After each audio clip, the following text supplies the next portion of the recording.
Good afternoon, our highly esteemed listener. I welcome you to another exciting edition of Tosin and Friends interview. I am Oluwatosin Akinride, and today we have the rare privilege to interview Yinka Odumakin. Well, Yinka Odumakin is a popular household name in the Nigerian socio-political space, as he is the spokesperson of Afenifere. He was also appointed as President Muhammadu Buhari's spokesperson during the 2011 presidential campaign. Today, we would be engaging Yinka Odumakin on the topic titled Ensuring the Need for True Federalism and Restructuring in Nigeria's Socio-Political Development. So, good morning, sir. Morning. Yeah. So, we all have known you over the years as an advocate for restructuring. In your own view, could you kindly educate Nigerians on what restructuring is, since there seems to be conflicting meanings? There are no conflicting meanings about restructuring. Okay. Restructuring simply means that, let's go back to federalism, Okay. Yeah. that a multi-ethnic nation like Nigeria cannot run on a unity arrangement. It has to go in the ways of federalism. Yeah. What does federalism mean? Federalism means that you have tiers of government. Normally in a federal arrangement, you have two tiers of government. The central government and the federal units. They are not one is not subordinate to the other. They are coordinates. But and in Nigeria, this is not strange to us. In the 50s, our fathers negotiated the federal constitution. Okay. So when we became independent in 1960, it was based on a federal constitution that became independent. And it was at the time when the federal units had control over their local affairs, when powers were located in situ. It was a time in 1960 when Ahmadu Bello considered it infra-dig to the president of Nigeria and was more comfortable with the premier of Northern region. And he asked his subordinate, Tafawa Balewa, to Prime Minister of Nigeria. That was the time when they had the best development in this country. The West was making the advances. First television station in Africa, Cocoa House, all kind of advances. In 1955, the West started free education. Over 500,000 people were enrolled in school one day. Today, in that same region, we are all leaders. We now have children who are illiterate children born by educated parents under the current arrangements. When our started television in Western Nigeria, in 1959, Britain just got television in 1957. Southern France had not seen television when Western Nigeria watched television. If it were today, maybe our Lord would have gone to Abuja to ask for license and not give license for that television. Maybe you don't know that at the time that the Saudi royal family, they were coming for medical checkup in UCH Ibadan. Today we had the president who almost died, the former president almost died in Saudi looking for medical care. So you cannot run a country like Nigeria based on unity arrangements. Awolowo said it in 1967. Awolowo wrote a book, Thought on the Nigerian Constitution, where he said, any attempt to run Nigeria based on unitarism will be productive of disharmony, people fighting themselves, and that the whole administrative machinery of government will collapse under bureaucratic centralism. That's where we are today. That nothing is working in Nigeria, nothing is functioning. Look at the electricity. In the 60s, late 60s, as a child, I remember we used to go to and sit under public street lights in the night. Playing. Even children whose parents cannot have outlets in their home, they sit under the electric pole on the streets to read in the night, even the rural communities. Today, Lagos is in pitch darkness at night. Where are we going? So, we are not, so when you say restructuring, all we are saying is that let's go back to federalism. Before we started this unitary arrangement of the center just taking resources from another country, depending on oil and gas, sharing money and the rest of them, we were a country based on productivity, where every section of the country was productive. The north was doing a lot with groundnut. Groundnut pyramid was all over the place. That was the time when in northern Nigeria, was doing about 650,000 metric tons of groundnut yearly. But since we started this sharing money sharing, nobody heard about it again. The West with cocoa was doing wonders. The East with palm oil. But since we started money sharing, now we are today in a situation where all we are doing is using sharing money. Then when we go to Abuja every month, what are the indices of sharing money? Oh, we have more land space. Give us more money. Land is a factor of production. Niger States, when they come to Abuja today, say, oh, we have more land than any other place. Because Niger State's land is bigger than Southeast. Also, let us share more money based on our land. What are you doing with land? Netherlands today is the fourth largest exporter of agric in the world. Their land mass is not up to Niger States. They are using their money to do agriculture, going around the world. Niger States is using money to go and share money in Abuja another month. What do we use to share money again? Population. Look at what China is doing with the population. We are using our population to come and share money and breeding imageries, not productive citizens. This is what they are saying. So when you say federalism, it means that let's go back to productivity. Let's make every session here to be productive. And that's what I'm talking, and we can make progress, we can live in peace. Because most of the crises we are having today, Nigeria, Boko Haram, they are questioned by joblessness, unemployment, not having productive capacity. If you have productive citizens who are educated, would they be taken with cow from Kano to Anambra? They will know that they want to raise cow, go to a ranch, go and put them in the compound. Not take about with cow, violating other people's farm, raping their women, fighting them, carrying AK-47. No decent human beings, normal human beings, civilized human beings will do that. Educated people. So this is what I'm talking about. That the only way to make this country peaceful, for us to live together in harmony, is to go back to federalism, empower every section of the country who can now go to empower their people, raise productive citizens who will contribute meaningfully to the economy, and then we'll cease to be the poverty experience of humanity. Yeah, so you spoke a lot on how Nigeria should try to be restructured. Yes. But then I have this question. Do you think restructuring is the best way to deal with the country's infrastructural deficit? It's not the restructuring is not the best way to deal with infrastructural deficit. Okay, so wait, it's the only way. Oh. How? Yes. Because when you social, when you do federalism, it will allow, when you allow communities to use their initiatives, their better development. For instance, look at the electricity. There was a time this country spent humongous money on electricity with no power in town. If that money was spent that time, there's something 16 billion, something 10 billion, something 8 billion. Was that $1 billion that it was this? If you distribute that money to the 6 geopolitical zones and let each zone go and do their own thing, you think all the 6 will fail at the same time? Some may fail, some will succeed. And those who fail will go and learn from those who have succeeded.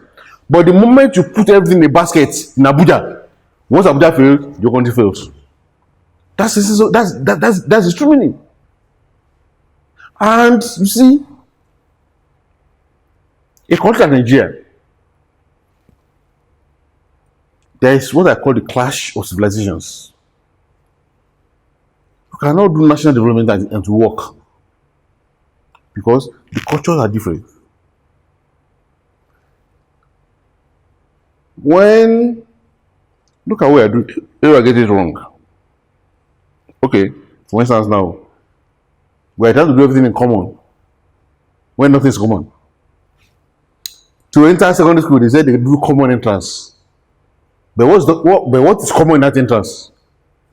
Once a child in Anambra will have to score 200 for to get admission, and a child in Sanfara or somewhere else will score 10 marks, 15 marks, to enter the same secondary school and says common entrance. What's common there?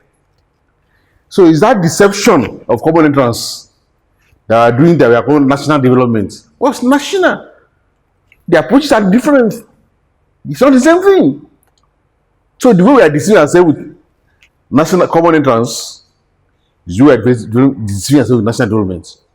I've told you in the First Republic how each region was marching at their own pace, and they are making the progress in what they consider important. But the moment you pull everything one pull and say from the center, we started suffering decline. Look at University of Ife. I want to University of Ife. When the university was built, it had an atomic energy in 1962 center. Atomic energy center. In the 70s, when I went to it over, go to the university today, it's completely run down.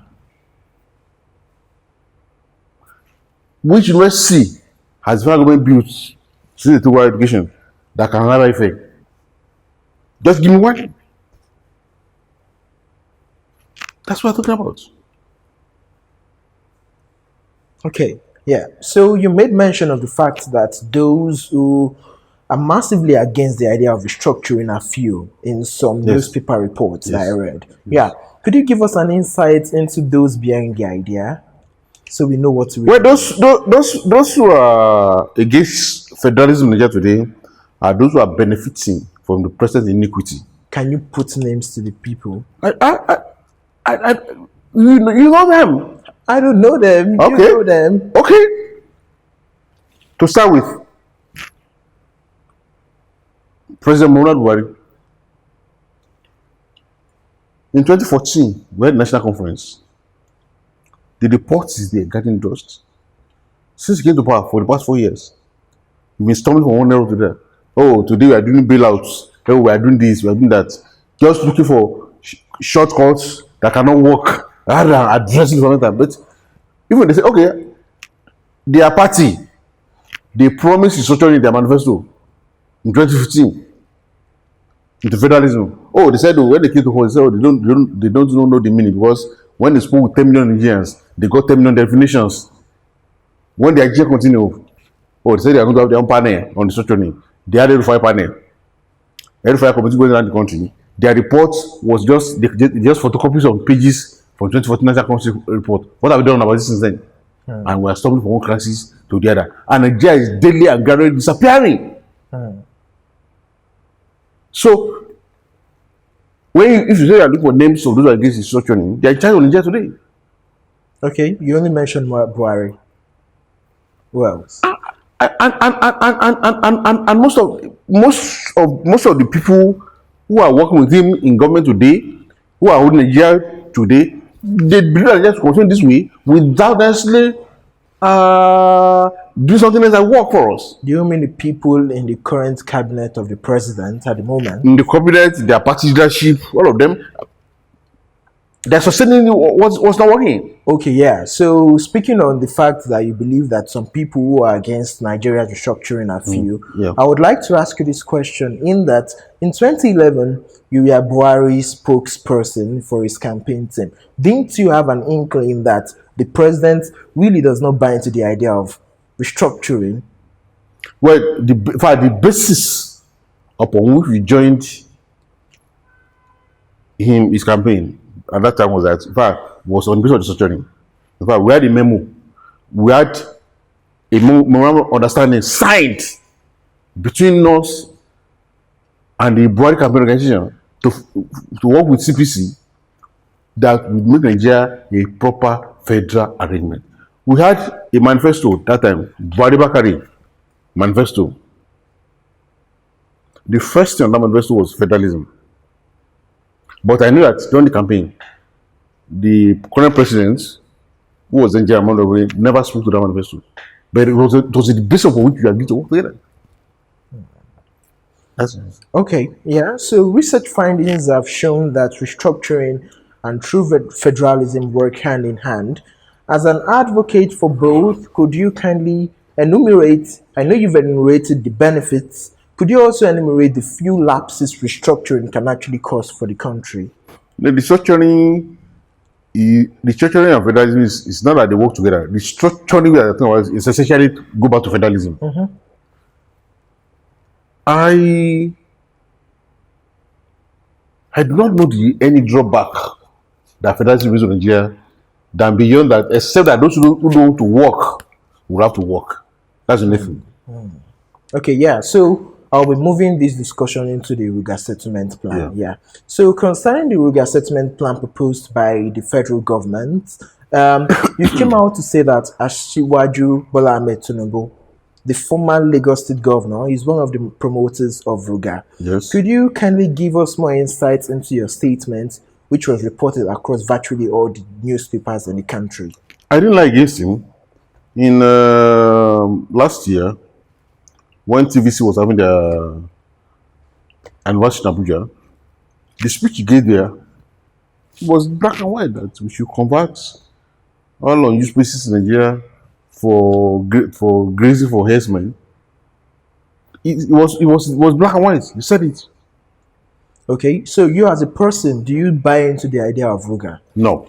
Why? Reject it in totality. Why? Ruga is internal colonialism. Okay. It's not. Look, okay. A gentleman was asking that time that who is that nomad in the north that has said that they want to relocate and go and live in the south?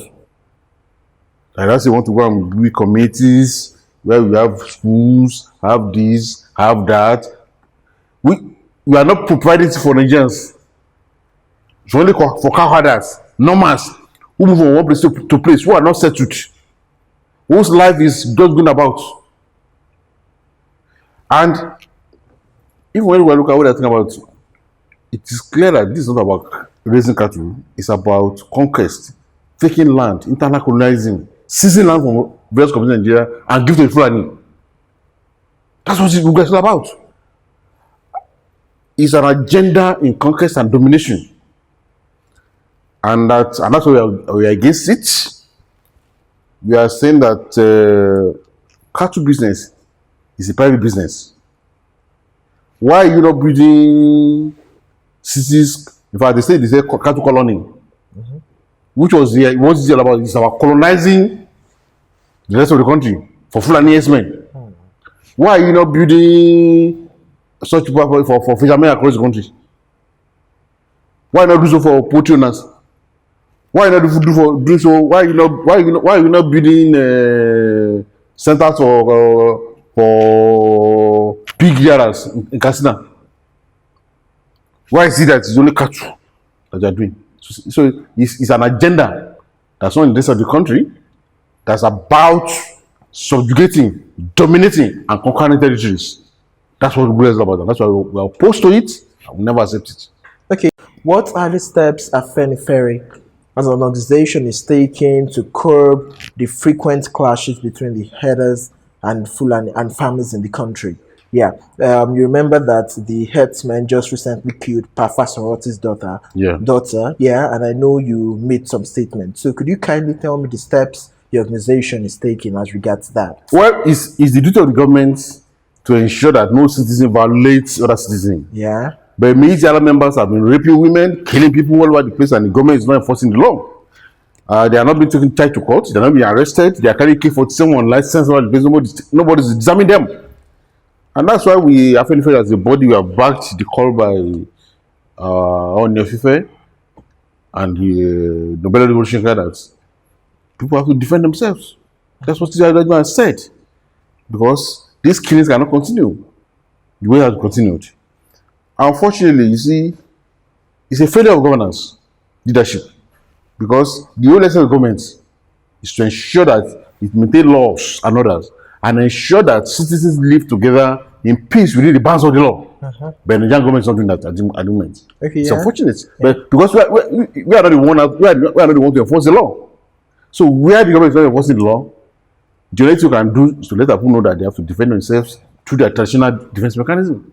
Okay, so do you buy the idea of Chief Gani Adams when he came out to say, I think last 2 weeks ago, that within 4 months the OPC would crush every form of clash between the Rugas, between the Fulani herdsmen and farmers? Well, I think I read what he said. What he said that in 4 months they will flush out criminal herdsmen from Yoruba land. Oh, And I think that's the right thing to do. okay. Okay, yeah. So the Coalition of Northern Groups (CNG) has claimed that the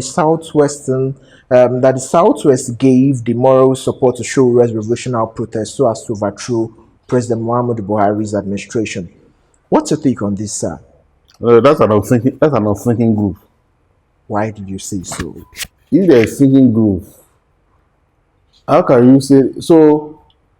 If you say that she was calling for a revolution, and then so the entire Southwest is in, so that, can we now start saying that the entire North is behind the military activities over the country? It does not make sense. It's a senseless comment. Okay, so as a person, do you support the revolutionary protests? Do you support it? It's not whether I support or I don't support. It's about the fact that people have the right to protest. Yeah, but I wanted your own personal take on this issue, really. As a spokesperson of Afenifere, do you support it? Well, for me, I've we led Occupy Nigeria in 2012 when Jonathan was in power. That's 5 days that shook Nigeria. Millions of people gathered together for 5 days. But I got an interview to a Punch newspaper last year where I said that what we did against Jonathan then, nobody can do it against government. Why? Because the democratic fuse is so short. Look at what's happened to the Shiites. Look at what has happened to the Shawari now. I mean, what has happened to Shawari has been jailed without trial now. It's been sentenced to 45 days imprisonment without trial. So what of if you have no charge against him? How do you account for those for 45 days? So the democratic temperament of this regime is so short that, and I think that was I asked United States that they should stop dealing with people with that sentence. You cannot disagree with this government. You cannot hold contrary views. You cannot hold protests. In a democracy. Yeah, so I'll be bringing you now to Buhari's appointment of ministers. So, concerning the recent appointment of ministers in Buhari's administration, do you think there was a fair representation of the various regions in the country? Well, I think the consensus is that you should take a minister from each state. You fulfilled constitutional requirements by doing that. Then you appointed one per zone. But I think where the president got it wrong was in the assignment of portfolios. And for him coming out that Kano and Kaduna have rewarded you with senior ministers because you give me the highest votes. You don't run a country on the basis of me, mine. No! People have made complaints about the pattern of appointments, about domination, and just of them. Now you still come back now, all the ministers for Northwest made them senior ministers. Then you went to the rest of the country. You distribute the junior ministers among them. That's not. And when you came in 2015, you said, I belong to everybody, I belong to nobody. That's not how to do it. So we are still now doing 95% and 7%. No, that's not how to build an inclusive country. Not where we are now. Where we are now is that you should be building inclusivity, massing people around you, giving a sense of judgment, a sense of belonging to every section of the country. Yeah. But that's not happening, Yeah. unfortunately. So this is the final question I'm asking you. Yeah. So, sir, you are regarded as a person who advocates for Nigeria to be built on the foundation of justice, Yes. equity, Yes. and governance, Yes. and good governance. Yeah. Yeah. Considering the recent happenings in the country, do you think President Muhammadu Buhari's administration is living up to your expectation? I want your personal assessment on this question now. No, you can do better. I've just talked about ministerial thing now. Yeah. Look at, we're having something that's not very heavy.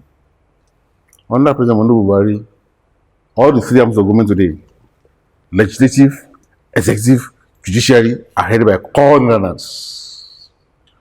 All the service chiefs, most of them minus the chief of the naval staff and possibly chief of the staff are all from section of the country. It's not fair. All most of the appointments that has made since came back for the time, most of them have gone to the same place. No, this is a multi-ethnic nation. You cannot run a multi-ethnic nation like that. And then the strength of Mr. President is his integrity. Someone that hates corruption. If you now come to power second time, you appoint the cabinet, and come and say, this one's before HFCC, or this one has corruption charges. This one it's not healthy. It's not healthy. So, what moral rights we now have to be saying that you are chasing people around for corruption when you have a cabinet that almost over a third of them have either have cases before FCC, they've been charged before, there are suspicious allegations of corruption? I understand. Thank you very much for granting us this time to speak with you. We really do appreciate. Thank My you very pleasure. much, Mr. Yinka Odumakin. My pleasure. Yeah, thank you very much. Thank you.